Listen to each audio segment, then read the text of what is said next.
মাননীয় স্পিকার, আপনার মাধ্যমে আমি বিরোধী দলীয় সহকর্মীদের কাছে আহ্বান জানাতে চাই, আসুন আমরা ডিবেট করব, আমরা বিতর্ক করব, আমরা আলাপ করব, আমরা আলোচনা করব, আমরা বসবো, কথা বলবো, কিন্তু কোনোভাবেই এই সংসদকে ব্যর্থ হতে দেওয়া যাবে না।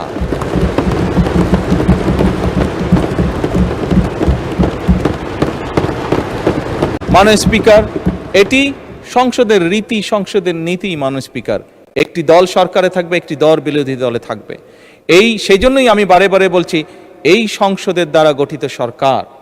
মাননীয় স্পিকার, এই সরকারের টিকে থাকা, এই সরকারের সফলতা মানেই কিন্তু সমৃদ্ধির পথে এগিয়ে যাওয়া। কারণ আমি বিশ্বাস করি এই সংসদ এমন একটি সংসদ যা বাংলাদেশের অতীতে কোনো দিন হয়নি।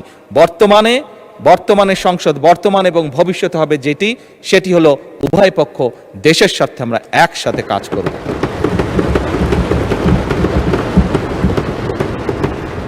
মাননীয় স্পিকার, আমরা উভয় পক্ষ আসুন কেউ কাউকে ব্যর্থ করতে চাইব না।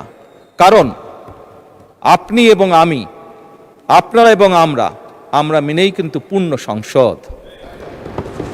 আমরা মিলেই কিন্তু পূর্ণ সংসদ। কাজে আপনি ব্যর্থ হলে আমি ব্যর্থ, আমি ব্যর্থ হলে আপনি ব্যর্থ। এই কথাটি আমাদেরকে মনে রাখতে হবে। এবং আমরা যে কোনো একজন ব্যর্থ হলেই বাংলাদেশ ব্যর্থ হয়ে যাবে। আমরা কেউই এই সংসদের কোনো একজন সদস্য আমরা শয়নে স্বপ্নে কেউ ব্যর্থ বাংলাদেশ দেখতে চাই না।